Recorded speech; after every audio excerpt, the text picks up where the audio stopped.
Why, hello, boys and girls. Here I am back again with part two of A Bad Case of the Stripes by David Shannon. I can't wait to finish reading this story with you. Again, one of my all-time go-to stories, and in addition, probably equal to my love for The World's Greatest Elephant, which is the story we're going to read next time. So, here we go.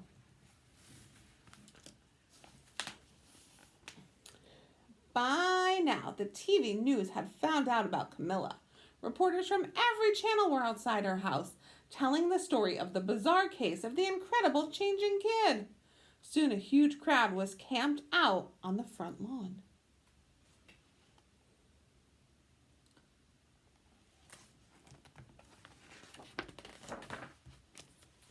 The Creams were swamped with all kinds of remedies from psychologists, allergists, herbalists, nutritionists, psychics, an old medicine man, a guru, and even a veterinarian.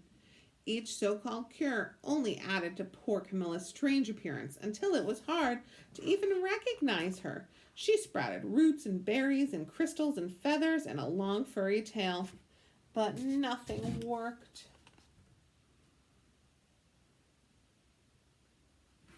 Look at that illustration. Hard to even see her anymore. One day, a woman who called herself an environmental therapist claimed she could cure Camilla. Close your eyes, she said. Breathe deeply and become one with your room. I wish you hadn't said that, Camilla groaned. Slowly, she started to melt into the walls of her room. Her bed became her mouth, her nose was a dresser, and two paintings were her eyes. The therapist screamed and ran from the house. What are you going to do? Cried Mrs. Cream. It just keeps getting worse and worse, she began to sob.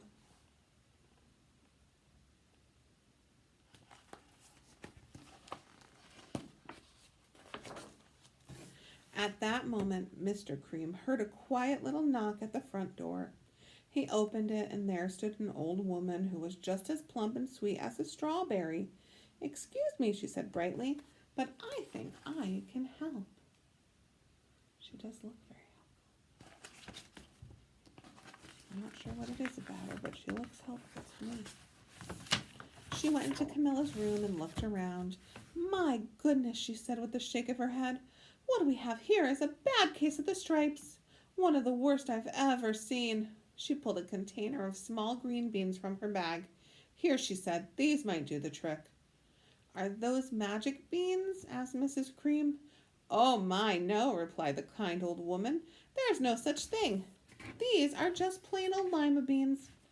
I'll bet you'd like some, wouldn't you? She asked Camilla. Camilla wanted a big heaping plateful of lima beans more than just about anything, but she was still afraid to admit it. Yuck, she said.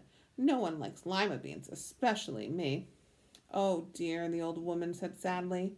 I guess I was wrong about you. She put the beans back into her bag and started towards the door. Camilla watched the old woman walk away. Those beans would taste so good, and being laughed at for eating them was nothing compared to what she'd been going through. She finally couldn't stand it. Wait, she cried. The truth is, I really love lima beans. I thought so, the old woman said with a smile. She took a handful of beans and popped them into Camilla's mouth. Mmm, said Camilla.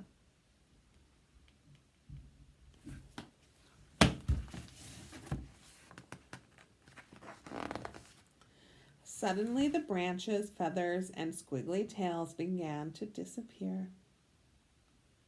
Then the whole room swirled around. When it stopped, there stood Camilla, and everything was back to normal. I'm cured, she shouted. Yes, said the old woman. I knew the real you was in there somewhere. She patted Camilla on the head. Then she went outside and vanished into the crowd.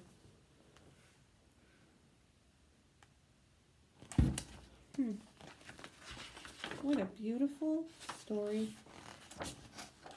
Afterward, Camilla wasn't quite the same. Some of the kids at school said she was weird, but she didn't care a bit. She ate all the lima beans she wanted, and she never had even a touch of the stripes again.